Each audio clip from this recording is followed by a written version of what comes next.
Well, he says, you know, it's written all over your face. You're afraid of going to a seance. But he says, I know you. He says, you're going to come. And then he started to tell me how brave I was when I was aboard ship, you know, different things. He says, you're not the same man, you're changed. You're chicken. That's all I needed to hear. I said, when do we go to a seance? So one Saturday evening, we were in the place. It was our first time. Very beautiful place. A medium was a lady. She had a gorgeous new home in Montreal. And there were about 20 invited guests there, which I was one of them. And she communicated with the spirits for different people there. And telling them what the spirit said. One man said, I would like to talk to my friend that died 6 months ago. But I don't want him to appear. Just want to talk to him. Because he says, I don't trust you talking to my friend for me. So the medium says, let me inquire of the spirit. Yeah, the spirit will talk with you. And that big masculine voice was heard in the place. It says, hi Frank, it's nice of you to ask for me to talk with you. And they had a little chat. And after it was over, Frank says, this is the greatest thing on earth, to be able to talk with the spirits of the dead. Then the medium said, we have a very special surprise tonight for you people. A spirit will manifest itself openly here in a few minutes. And it's like a big gust of wind hit the building. And right through the wall. Now the lights weren't terribly bright, but they were like living room lights. A couple of floor lamps and maybe some of these. And that translucent being seemed to come right out of the wall. How did you feel right at that moment? It's almost like my heart stopped a little bit. You know, very weird feeling. So it was a lady in a beautiful evening gown, swirling. And she said to Mary, my dear sister, you are so wonderful to have asked for me. And Mary fainted and fell right off her chair on the floor. And a couple of guys jumped up and picked her up, and it's gone. That was the beginning of it. That's how you got into it. Yeah, that's how we got into it. After a while, you see, there's something interesting about the human mind. You can adjust an awful lot of stuff. You can adjust to a lot of things that would terrify you to begin with. After a while, they become common and ordinary. So you mean contact with the supernatural can become commonplace and ordinary and doesn't bother anybody? Yeah. In other words, the more that you do it, you're not uncomfortable. That's right. It's just not an uneasy feeling. Yeah. So how did you feel about it? Then I got into a secret society that worshiped the spirits, you see. Well, now how is that different from the seance, Roger? It happens that the seance are not involving in many ways. But when you get into a secret society of spirit worshippers, then, and especially when you're invited there by the direction of the higher ups in the spirit world, you never get out of there alive. And this is exactly what my friend and I were up against. We didn't know anything about. And there was a very, very popular big band leader. Jazz musician. Band, yeah, very famous. And one night we went to one of these seances, and he was with his wife. So Roger, you're at this restaurant.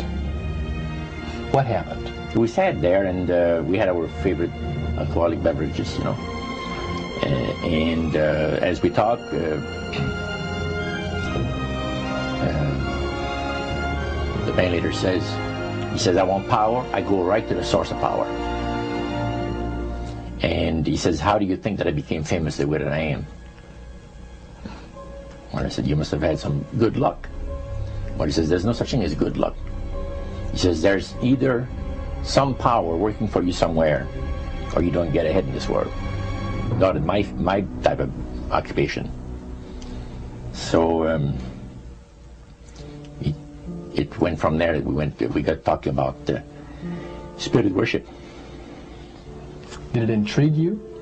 Or did it make you want to find out more about what exactly he was talking about? Yeah. So he said the supposed spirits of the dead that you're talking with are demon spirits. They're fallen angels. They're beautiful beings. Just set it out, just like Oh, that. yeah. It didn't make you uneasy when he said they were... Well, you know, it shocked you a little bit, you know, something that you first hear mentioned to you. He said, you guys have got a great future ahead of you. Because we've been told, the high priest of our society, secret society, has been told that the master has very special plans for you too. Now, what did he mean by the master? Satan. And we were interested to hear more about it. And he told us, he says, look, we worship spirits. We worship Lucifer and all his angels. They're just as beautiful as they did before they were cast out of heaven. He says there was a misunderstanding in the whole thing. He says among the inhabitants of the galaxies. And he says our master was misunderstood. And God did not bear with him like he does with people that make mistakes today. So we're in a warfare, good against evil. And we happen to be the evil ones, but we're not that bad. He says, I look at this business between the forces of good and evil. He says, you believe in one person believes in God, and everyone believes in Lucifer. It's like politics. So the great controversy is real. And you've heard someone talk about it that's on the other side. And to these people, they are sold to the fact that Christ will not return to this planet with power and great glory. He's going to abdicate all claims to the planet, because the high priest once said that Christ will abdicate all claims to the planet because he knows that it is lawfully and rightfully Satan's.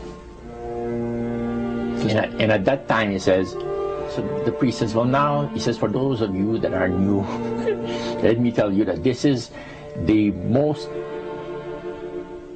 feasible way, he says, to please the spirits. It's to deride Christ and his people, you know, and his church and all that. So they sing out of Christian hymnals. They didn't sing Christian words to the hymns, however. Well, they changed a lot of them. Yeah. Not It's a form of blasphemy. Yeah. Such as you see today in the rock music world. You see the entertainers, they have these crosses. The ladies got earrings, crosses. The guys got crosses. This is a form of blasphemy, a form of deriding Christ. You see. Spirits cause the people to do that, to find pleasure in wearing this type of emblem, which is the cross is the emblem of the crucifixion of Christ for the Christians. Better to reign in hell than serve in heaven, is that it? Why not? I'm here on the ground with my nose in it since the whole thing began. I've nurtured every sensation man has been inspired to have. I cared about what he wanted, and I never judged him. Why? Because I never rejected him. In spite of all his imperfections, I'm a fan of man. I'm a humanist. Maybe the last humanist. Who in their right mind, Kevin, could possibly deny the 20th century was entirely mine?